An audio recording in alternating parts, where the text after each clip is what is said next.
Hello everyone, welcome back. In today's video, we have another news and rumor video here to discuss. In today's video, we're looking at some injury updates, some waiver updates, a couple of pieces of news, and we've got some trade rumors involving the Sabres, the Blues, the Habs, the Kings, and a couple of other teams. We'll touch on all this coming up right now.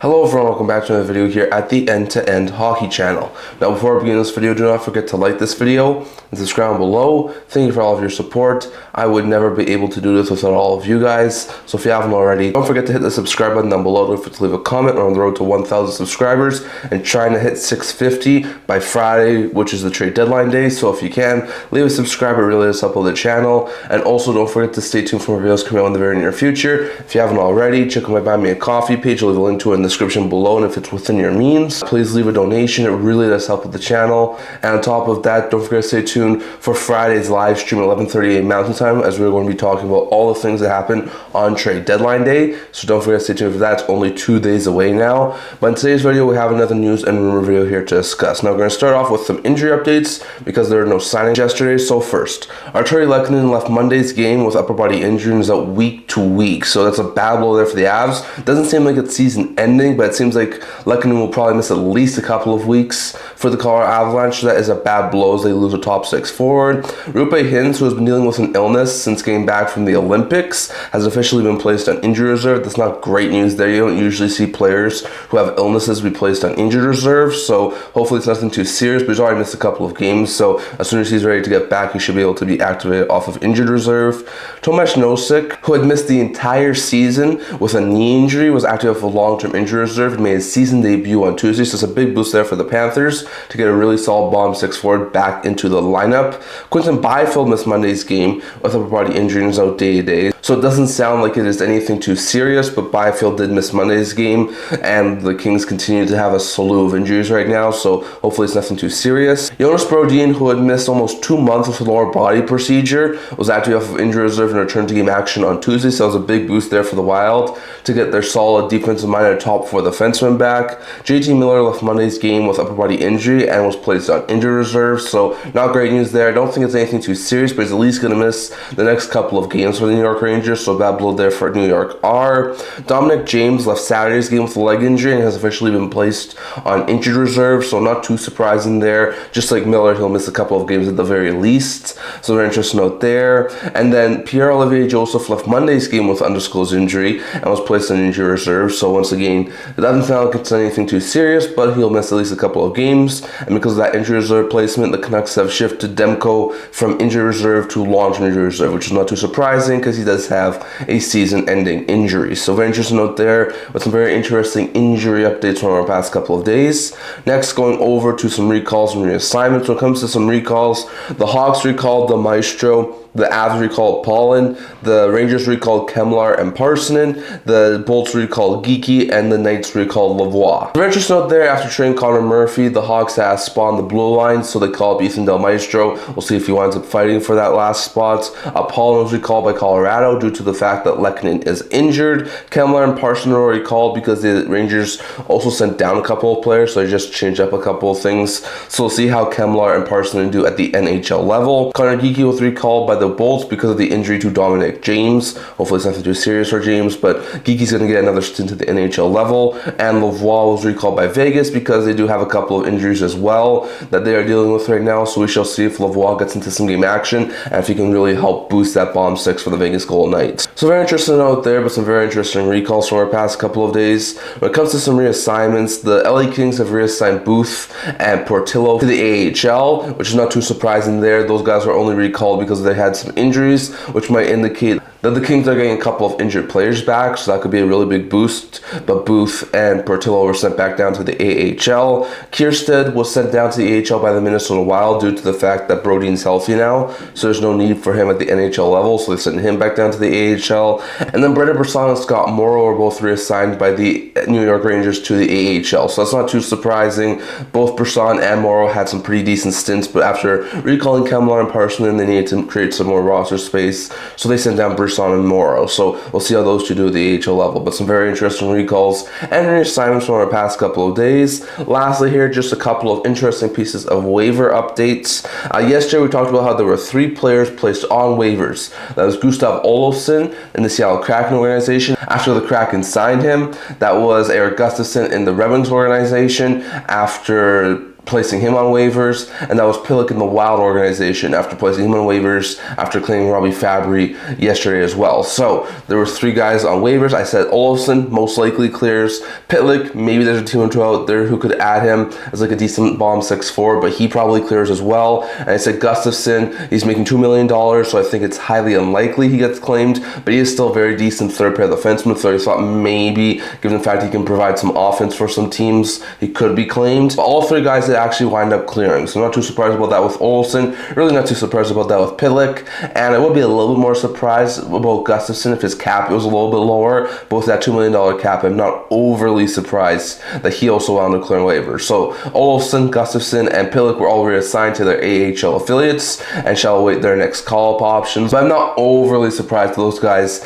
wound up clearing waivers, so very interesting note there. But Gustafsson, Olofsson, and Pitlick all clear waivers, so very interesting note there. And lastly here, going over to a couple of trade rumors. Now there were a couple of big things that were being talked about yesterday when it comes to some trade rumors and potential trades we could see potentially by the time this video hits YouTube. But there were definitely some very interesting things. So I want to start off with David Pagnotta, who mentioned that the LA Kings, after a slew of injuries, have apparently circled back on potentially acquiring Patrik Laine. Now he does mention that Laine is a very likely trade candidate to get moved by this year's trade deadline. He's currently, I think, 39th on my current end-to-end hockey trade bait board, and they will have hopefully a new one out at some point later today. But Laine apparently does have some interest from other teams, so it does seem like a Laine trade is very likely to happen. I think he's been injured for the past couple of months. I think he only has 5 games of NHL action, but the Kings, they're dealing with a ton of injuries. Fiala's out for the season, Kuzmenko's out week to week right now, Armia was just placed in injured reserve,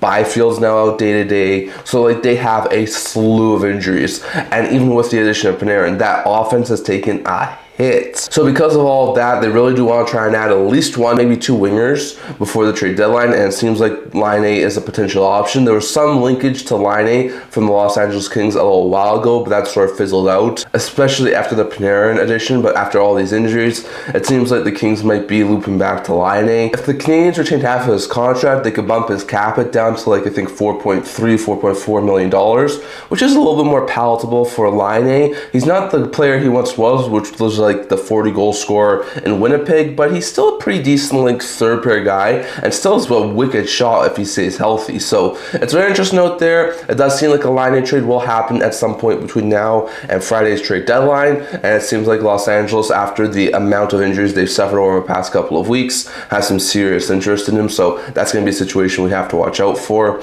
Next, going over to Stefan Rosner. He was talking about the New York Islanders and the Vancouver Canucks, and mentioned yesterday that these 2 teams were in serious discussions regarding a Conor Garland trade. Now that has had some cold water being poured on it since then. In the insider trading video yesterday on TSN, Chris Johnston mentioned that this deal is not close. While the Islanders do have some interest, there are other Eastern Conference teams who have also expressed interest in Conor Garland. And then later on, David Pagnotta tweeted out that the Islanders deal hasn't fallen through or anything, but the Bruins have re-entered the negotiations. So it does seem like the Islanders and Canucks are having serious discussions regarding Conor Garland, but it also seems like nothing is close at the moment. Once again, by the time this video hits YouTube, we could have a Garland to New York trade, but at the current point in time, it seems like that's not the case. So Garland going to the Islanders, that'll be a very interesting situation. I think with the extension in place and with how good of a playoff performer Garland has been, I think you'd probably be looking at maybe a second round pick and a really good prospect, or a first round pick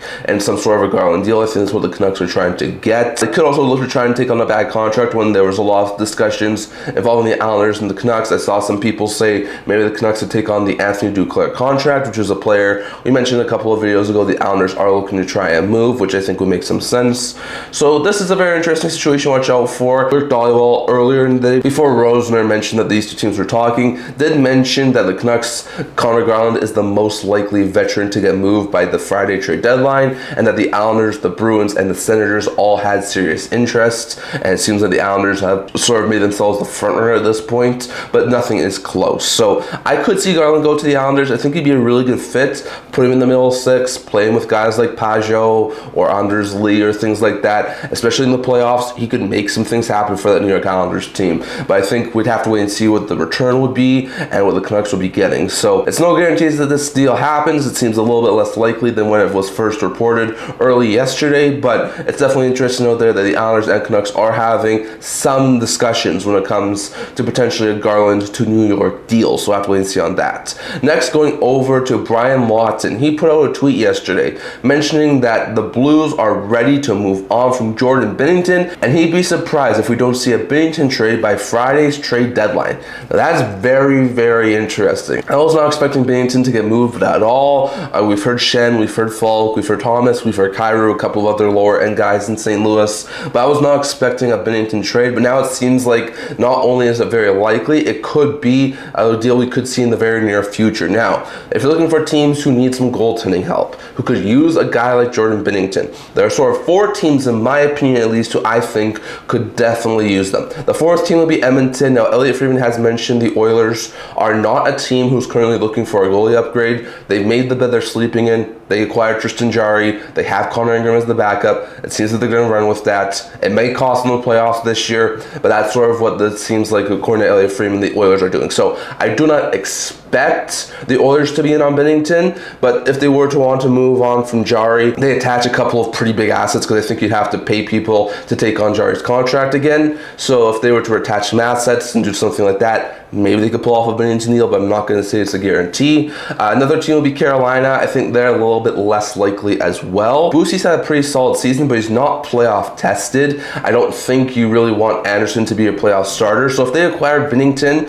to work with Boosie, you could have them split time for the rest of the regular season. You could have Binnington start in the playoffs. He can help them next year because he still has 1 year left on his contract. And then after that, you can have Boosie be the full-time starter. So I could see Carolina has some interest too. I'm not going to say it's a guarantee, because I could see him just run with Boosie, but I think for a team who could definitely use a playoff starter, I definitely think Carolina could have some interest. But I think the 2 main teams, in my opinion at least, and this might actually be a couple of other people's opinions too, that should be the front runners for Binnington if he was to get dealt by Friday, is Montreal and Vegas. These 2 teams I think could definitely use a Binnington. Talked about the Habs, Montembeault, Dobesh. They haven't been great. I think Dobesh has a really good future, but he's not there yet. And Montembeault is having a really down season. This Habs team, if they get good goaltending, could go very far in this year's playoffs. So I could definitely see him try and move Montembeault and maybe a couple of picks or prospects to the Blues to try and get Binnington, and I think that could work out really well. And for the Vegas Golden Knights, like, their goaltending has not been great this year.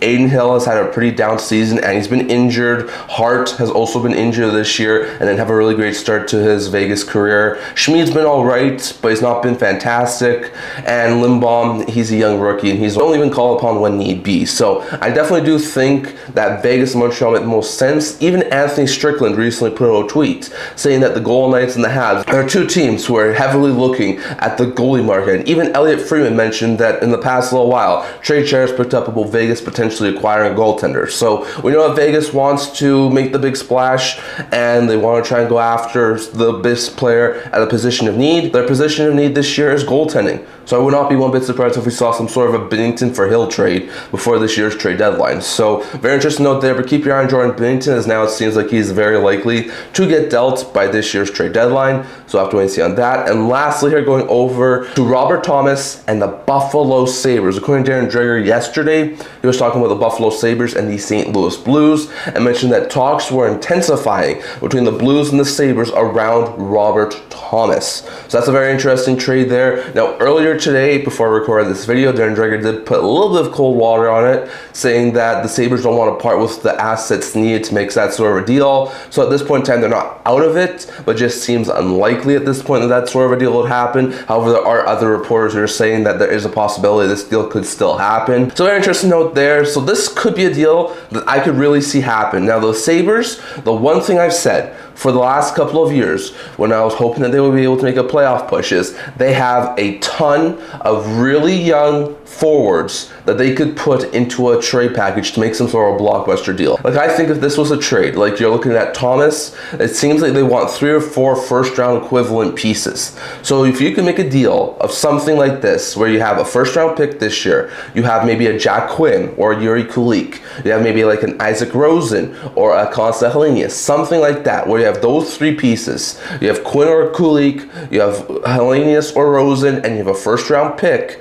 and maybe something else if the Blues really want another thing. Like, I could see that be the deal that pulls off a Robert Thomas trade. Now, we have heard teams like Utah and Detroit also be mentioned in trade discussions when it comes to Robert Thomas, so there's no guarantees that Buffalo is going to be the team that lands them, but they have enough picks and prospects that I think this is a team who could wind up pulling off a Robert Thomas trade. And imagine you add Thomas to a top 6 that already has Thompson, Tuck, Benson, Zucker, McLeod, Norris. You have a lot of weapons already. You add Thomas, who's at 80 to 90 point first line center, you're in a really good spot, not only for this year, because he's signed for 5 more seasons, but for the future as well. So no guarantees that this deal does come to fruition, as it seems like the Blues ask is extremely high for Robert Thomas. But if any team could pull it off, Sabres are definitely one of those teams. So definitely, we're going to have to wait and see on that. I'd love to hear your thoughts on this video down in the comment section below. Do you think Buffalo could pull off a Thomas trade? Do you think Binnington gets moved?